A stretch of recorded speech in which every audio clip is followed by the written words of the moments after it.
안녕하세요. 뉴욕의 시간입니다.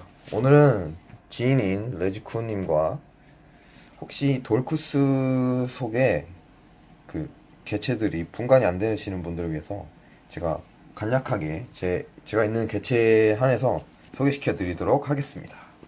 예, 이 녀석은 돌쿠스 알키데스 사슴벌레라고 하죠. 예, 흉폭이 되게 넓어서 떡대 괴물이라고 불리는 종이에요. 안치? 이 녀석은 왕사슴벌레. 근데 중국산 호페이에요. 이게 극테라고, 예, 한 50만 원이 넘는 그런 녀석입니다.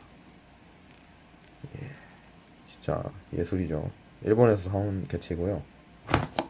딱 봐도 다르죠. 뿔이랑. 이 녀석은 타이타누스. 역시 다릅니다. 두께나 크기 그리고 성질도 많이 다르거든요. 이 왕사 같은 경우는 되게 평안해요.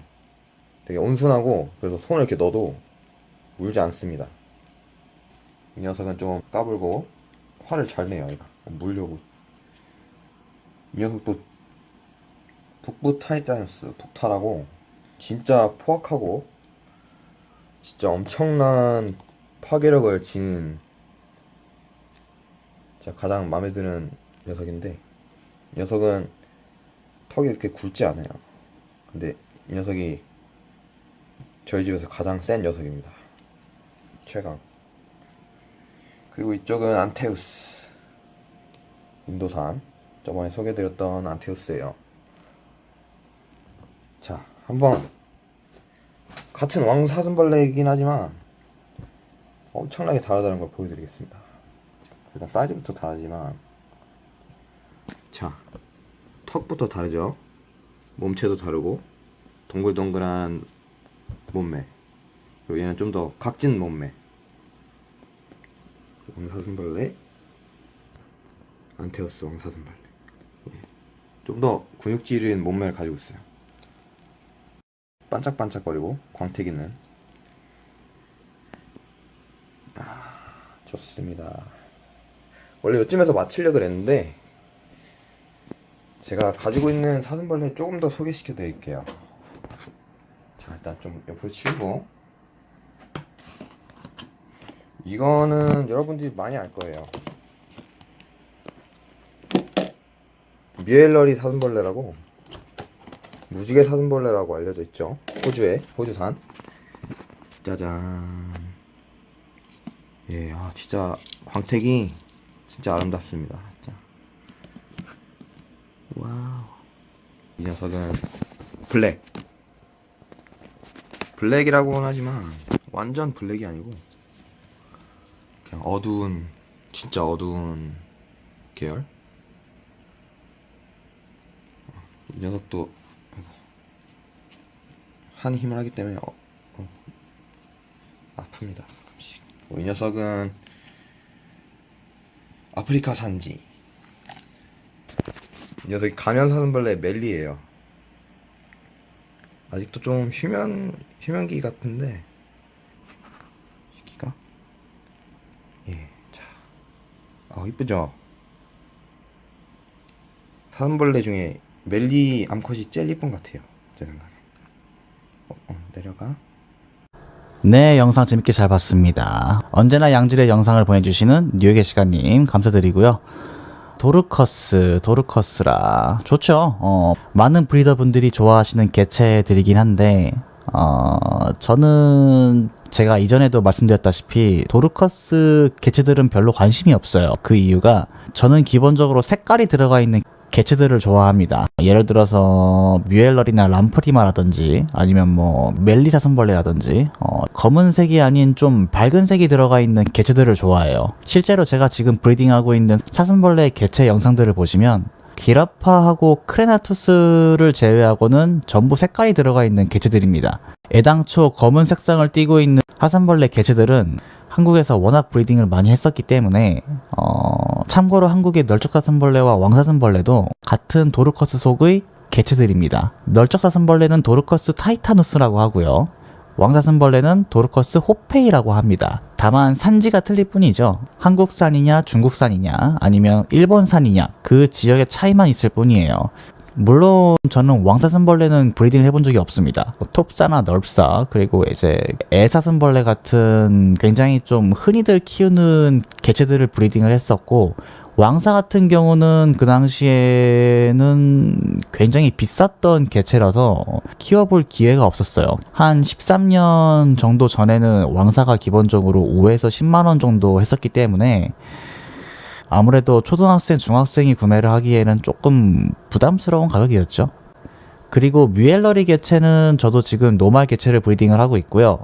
산란을 받은 상태라 유충들도 함께 사육을 하고 있습니다. 멜리 사슴벌레 같은 경우는 저도 영상을 통해서 여러분들께 보여드린 적이 있는데 두 페어로 2번의 산란을 시도해서 2번 다 산란에 실패했습니다. 이게 진짜 그지 같은 게 뭐냐면은 호모데루스 멜리 사슴벌레의 적응기는 6개월입니다. 여기서 적응기라고 하는 것은 이거는 사람들마다 사용하는 단어가 틀린데 흔히들 후식기라고 표현을 합니다. 후식기 또는 적응기라고 말을 하죠. 휴면기라고 하는 사람들도 있는데 그거는 잘 모르겠어요. 다만 후식기 같은 경우는 일본에서 유래된 말이라서 저는 주로 적응기라는 말을 사용합니다. 번데기에서 성충으로 탈피를 해서 그 몸을 적응하는 데 필요한 시간, 그것을 적응기라고 말을 해요. 보통 밥을 먹기 시작하면은 적응기가 끝났다고 하죠. 그리고 그 적응기가 끝나면 성숙기를 거칠 수가 있는데, 성숙기라는 것은 성축의 생식기가 발달하는 기간을 말을 합니다. 번데기에서 갓 우아한 개체는 인간으로 따지면 아기나 다름이 없어요. 그렇기 때문에 충분한 성숙 기간을 통해서 생식기가 발달을 하면은 그때부터 짝짓기를 할 수가 있습니다. 하여튼 멜리 개체는 번데기방이 아니라 꼬무지처럼 코쿤이라는 동그란 고치를 만드는 개체인데, 문제는 그 고치 안에서 후식기를 6개월이나 보내요. 한마디로 7에서 8개월 정도를 고치 안에서 보낸다는 거죠.